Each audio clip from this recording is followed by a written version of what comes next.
Hello बच्चों, नमस्कार। कैसे हैं आप लोग। अभी जैसा कि आप लोग जानते हैं कि हम क्लास 10th का जो मैथ है उसमें का जो प्रथम अध्याय वास्तविक संख्याएं हैं उसके बारे में हम लोग पढ़ रहे हैं। तो प्रथम अध्याय अभ्यास प्रश्न 1.1 वो मैंने पढ़ा दिया है, आप उसको देख सकते हैं। और अभ्यास प्रश्न 1.2 के very short answer type questions और शार्ट आंसर टाइप क्वेश्चंस के सवाल भी हमने पढ़ा दिया है। अब ये लास्ट वाला ही अभ्यास का दीर्घ उत्तरीय प्रश्न है। जैसा कि आप सभी जानते हैं कि वास्तविक संख्याएं क्लास 9th में भी है और 10th में भी है। तो क्लास 9th और 10th दोनों के स्टूडेंट्स बच्चे हमसे जुड़ सकते हैं। फ्री ऑफ कॉस्ट है, कोई पैसा नहीं है, आपको कहीं कोचिंग करने की आवश्यकता नहीं है। तो जिनके पास पैसे नहीं है वो भी हमारे साथ जुड़ सकते हैं। कोर्स कंप्लीट करवाया जाएगा और आप बिल्कुल बेफिक्र रहें। और मैं आपको बता दूं, शिक्षा एक ऐसी वस्तु है, शिक्षा एक ऐसा हथियार है जिससे दुनिया की किसी भी अंधकार को मिटाया जा सकता है और दुनिया की कोई भी ताकत हासिल की जा सकती है। और शिक्षा के द्वारा ही आप सम्मान प्राप्त कर सकते हैं, पैसा प्राप्त कर सकते हैं, प्रसिद्धि प्राप्त कर सकते हैं। तो केवल शिक्षा ही आपको आगे बढ़ा सकती है और बाकी चीज़ें नहीं। तो देखिए, यहाँ पर सवाल है, वो निम्नतम संख्या ज्ञात कीजिए जिसको 28 तथा 32 से विभाजित करने पर क्रमशः 8 व 12 शेषफल बचता है। तो दीर्घ उत्तरीय प्रश्न में कोई भी बुक हो, सब में ऐसा ही सवाल आता है। तो ये कक्षा 8 में भी सवाल आता है, तो 8 वाले बच्चे भी हमसे जुड़ सकते हैं। तो देखिए, वो निम्नतम संख्या, कोई एक संख्या है जो हमें पता नहीं है वो संख्या क्या है। अगर उसको हम 28 से और 32 से विभाजित करेंगे ना, तो 28 से विभाजित करेंगे तो 8 शेषफल बच जाएगा और 32 से विभाजित करेंगे तो 12 शेषफल बच जाता है। तो वो संख्या हमें पता करना है, ठीक है। तो इसका सबसे अच्छा फार्मूला क्या होता है, इसको दो तरीके से हम लगा सकते हैं। सबसे पहले तो हम 28 और 32 का जो है अभाज्य गुणनखंड हम लोग कर लेते हैं, ठीक है। तो 28 और 32 का लासा निकाल लेते हैं। देखिए, जब अधिकतम संख्या पूछे या उच्चतम संख्या पूछे तो आप मासा निकालना, और जब निम्नतम संख्या पूछे तो इसका हमें लासा निकाल लेना है।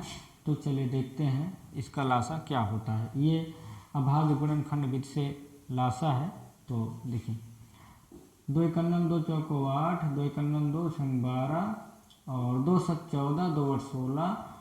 और उसके बाद यहाँ पे 7 तो कटेगा, 2 चौको 8, 2 2 दूना 4, 2 एकन्नम 2।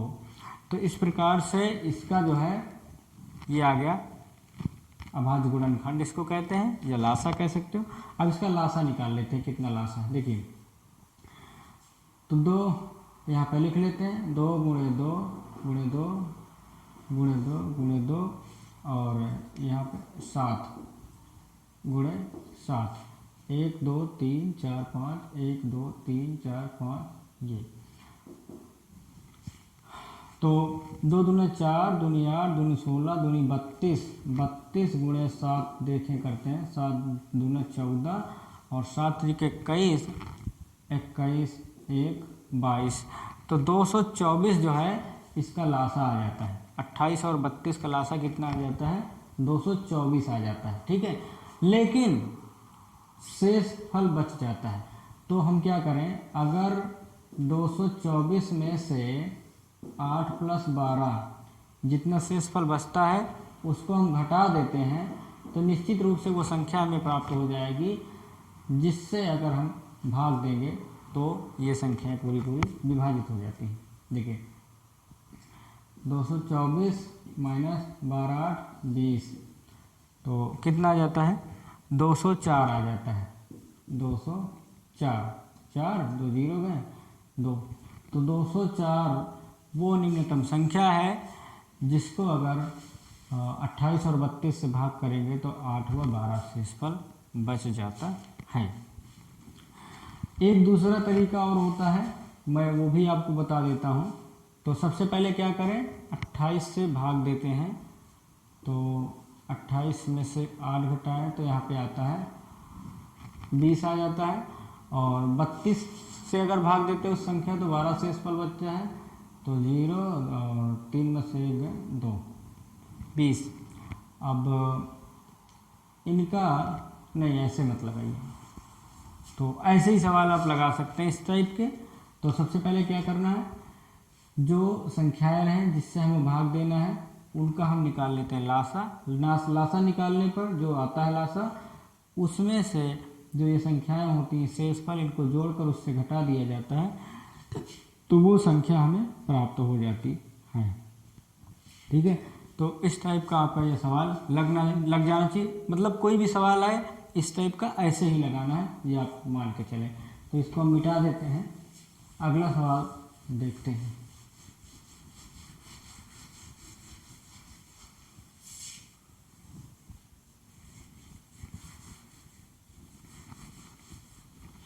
तो देखें अगला सवाल क्या है।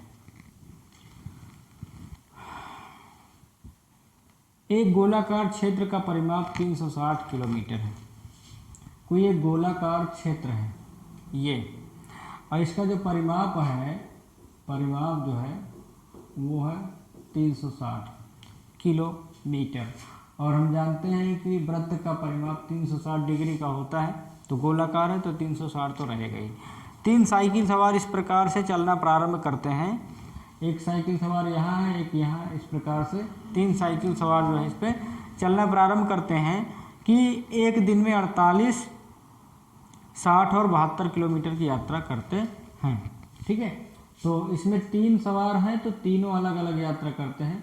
जो पहला सवार है वो 48 किलोमीटर की यात्रा करता है, और दूसरा जो सवार है वो 60 किलोमीटर की यात्रा करता है, और तीसरा जो सवार है वो 72 किलोमीटर की यात्रा करता है।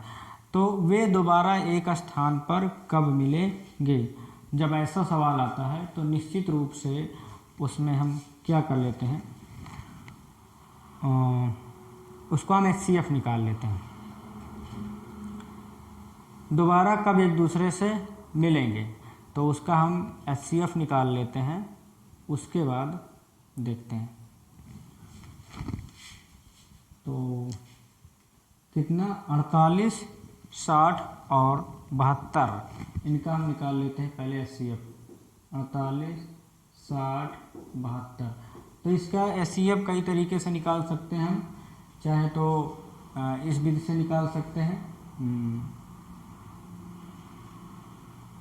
देखिए 2 से काटते हैं, 2 दूना 4, 2 चौको 8, 2 तिहाई 6, 2 तिहाई 6, 2 छंग 12, 2 एक 9, 2 दूना 4, 2 2 पंचे 10, 2 एक 9 2 और 16।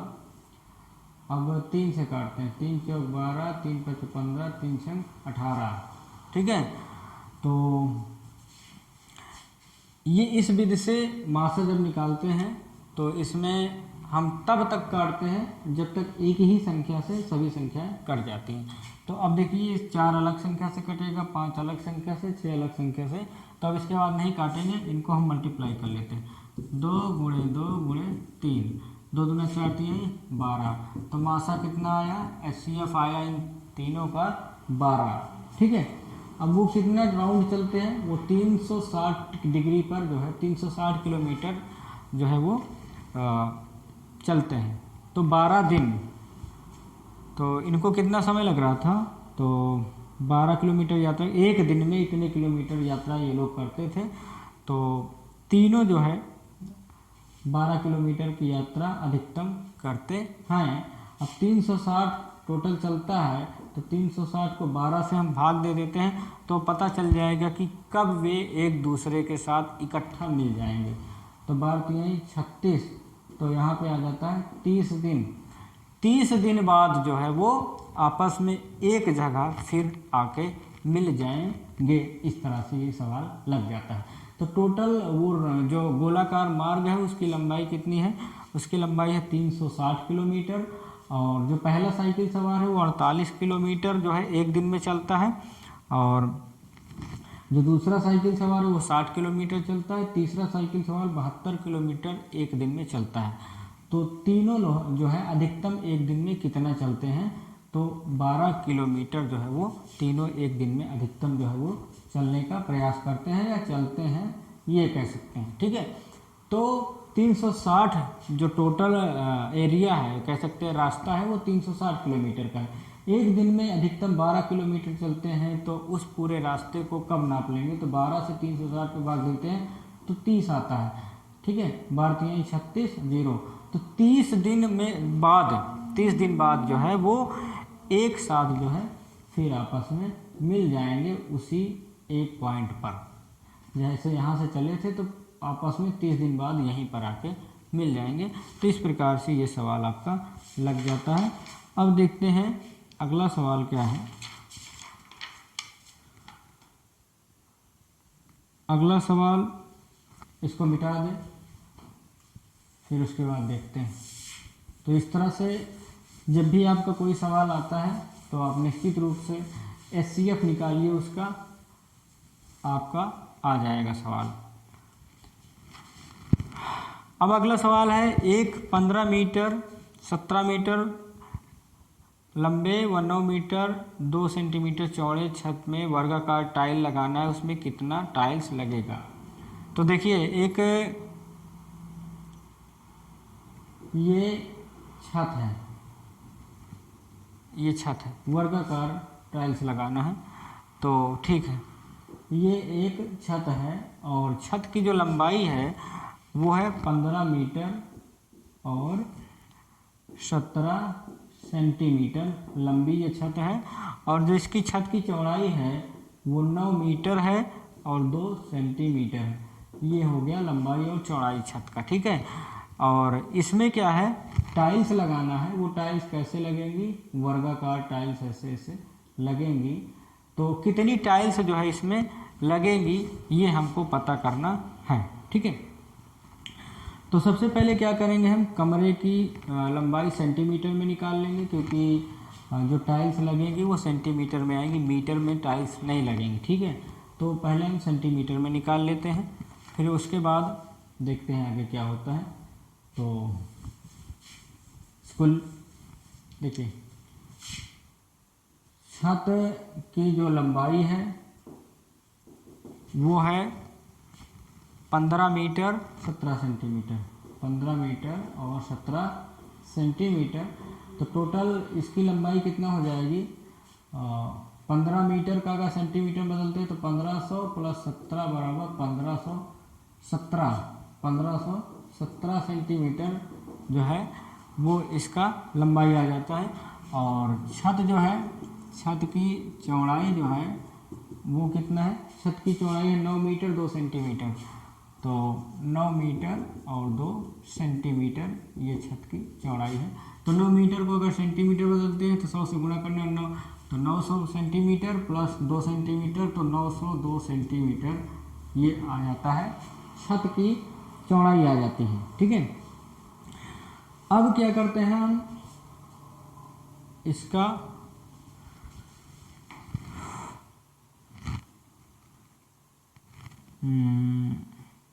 इसमें देख लेते हैं कि अधिकतम कितने माप की टाइल्स लगेंगी। ठीक है, तो इनका जब अधिकतम की बात आती है कि अधिकतम, जैसे ये छत है इसमें अधिकतम कितने वर्गाकार टाइल्स लगेंगी, जब ऐसा पता करना है तो हम क्या करेंगे, इसका निकाल लेते हैं, HCF निकाल लेते हैं। तो 1517 और 902 का HCF हम निकाल लेते हैं। HCF निकालने का वही विधि है जो कि होता है, चाहे तो आप इसको भाग विधि से निकाल सकते हैं। भाग विधि वाला जब लंबा रहता है संख्या तो भाग विधि से HCF निकालना थोड़ा सा ज़्यादा अच्छा रहता है। तो देखिए, अब तो आपको 902 का पहाड़ा तो आता नहीं, 9 का पहाड़ा आता है, 9 का पहाड़ा पढ़िए 15 से ज़्यादा जाए तो एक ही बार जाएगा, तो 951 902, तो 2 1 2 2 0 0 और 9 1 9, तो 7 में से 2 गए 5, 1 15 में से 9 गए 6, ऐसा आप करें। और उसके बाद इस 902 को यहाँ पे उतार लेते हैं, तो एक ही बार जाएगा 615, 12 में 5 गए 7, यहाँ बचा 9 में से 1 गए 8, यहाँ 8, 8 में 6 गए 2, 287 आ जाता है। और उसके बाद ये वाला 615 यहाँ पे फिर उतार लिया जाता है। ठीक है, तो 2 का पहाड़ा पढ़िए कि 6 से ज़्यादा, 2 दूना 4, 3 बार नहीं ले जाएंगे, नहीं ज़्यादा हो जाएगा तो 2 बार ले जाते हैं। 2 सते 14, 2 8 16, 1 17, 2 दूना 4, 1 5, 1 11 में 7 गए 4, ये कट जाता है। अब 287 यहाँ पे कर लिया जाता है। ठीक है, अब इसको कितनी बार, 4 का पहाड़ा पड़ेंगे 28 से ज़्यादा नहीं, 4 सते 28, तो यहाँ पे 7 बार, 7 एकम 7 चौक 28, तो इस तरह से कट जाता है। तो जो मासा आ जाता है वो मासा आ जाता है 41। ठीक है, तो इन दोनों का मासा 41 आ जाता है। तो अब टाइल्स कैसी लगनी है, टाइल्स लगनी है वर्गाकार। तो अधिकतम कितने माप की टाइल्स लगेगी, 41 सेंटीमीटर की जो है वो टाइल्स जो है लगेगी। तो हम जानते हैं कि अगर वर्ग होता है तो उसकी सभी भुजाएं क्या होती हैं, बराबर होती हैं।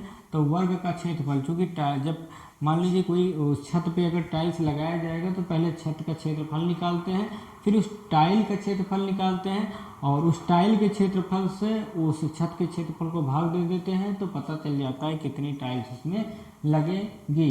तो टाइल का क्षेत्रफल जो है वो आएगा, क्योंकि वर्ग है तो 41 गुणे 41 हो जाता है, इतना सेंटीमीटर स्क्वायर जो है वो टाइल का क्षेत्रफल आ जाता है। ठीक है, अब टाइल से उसमें कमरे का क्षेत्रफल निकाल लेते हैं।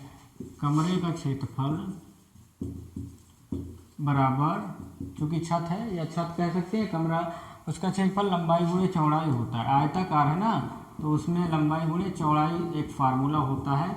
आयताकार कमरे या छत का क्षेत्रफल, तो लंबाई यहाँ पे कितना है 1517 गुणे 902 ये सेंटीमीटर स्क्वायर, ये आ जाता है इसका क्षेत्रफल। ठीक है, अब निकाल लेते हैं कितनी टाइल्स लगेगी उसमें।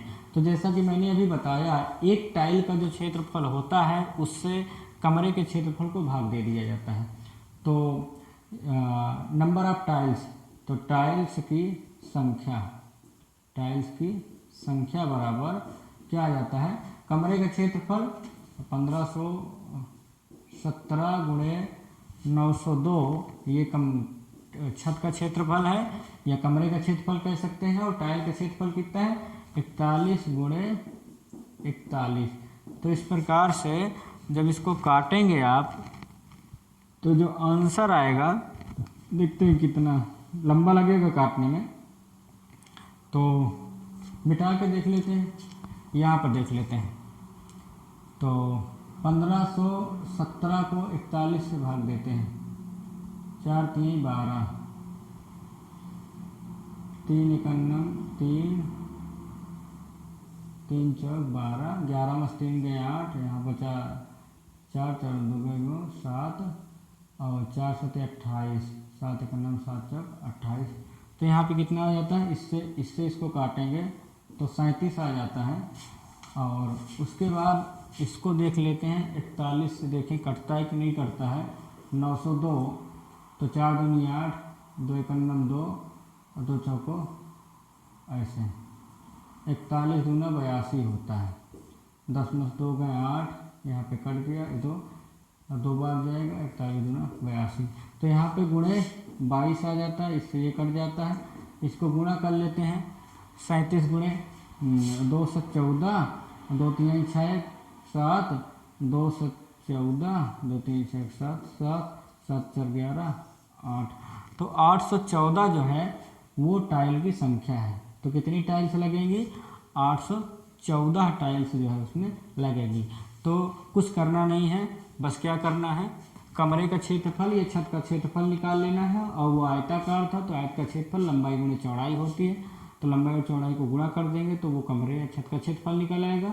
और उसमें टाइल्स कितनी लगेंगी ये पता करने के लिए आपको जो कमरे की लंबाई और चौड़ाई रहती है उसका मासा निकालना पड़ता है।